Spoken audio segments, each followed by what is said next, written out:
Not your everyday hip-hop album, this one. Kendrick Lamar goes from the hooks and storytelling of Good Kid, Mad City to an album that is far more diverse in its sounds and has a much higher level of social and political focus. There's a lot of emotion on this record, and by the end of it I think Kendrick's trying to say, look, it's 2015, there's no real progress going on in terms of inequality.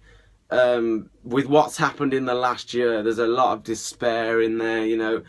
America have a black president who done literally nothing for black people. So I think by the end of it, Kendrick's saying, just how long can this society of unfairness carry on before there's some sort of like mass civil, you know, breakdown and unrest? The way the album is crafted is absolutely brilliant. Kendrick's worked with a lot of high profile names to create this jazz sort of funk sort of soundscape for him to convey his message over. So, jazz rarely creeps up into hip hop, which I was really surprised when I played To Pimp a Butterfly for the first time. And then you've got the funk sort of instrumentation work that you see on songs like I, for example. My favourite song on the record, though, has to be You, just with the letter U. What I love about You is the way it's structured. It has this sort of like breakdown in the middle, then it goes into a different style of rap to the first half.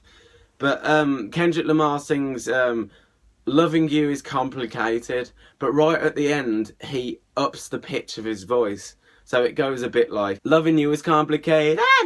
So it sort of sounds like a yapping dog at the end, but it sounds great, really. So I think for how immaculately this album's been put together, it will be a hip-hop album that stands through the ages. It's been rated the best hip-hop album of the decade so far, and I think by the time Kendrick Lamar is finished with the game, he'll be renowned as one of the best of all time.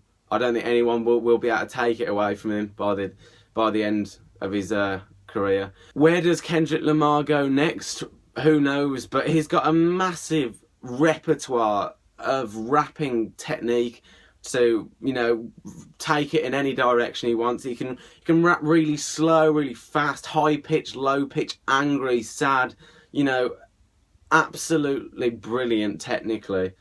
Overall, I give this album a score of 93. Whilst it's not an album that you can get into straight away, I'm still listening to it. I recommend it needs at least over 10 listens all the way through before you really fully get a grasp of it. But it's an album that's going to stand the test of time, and it'll be always renowned as one of the best.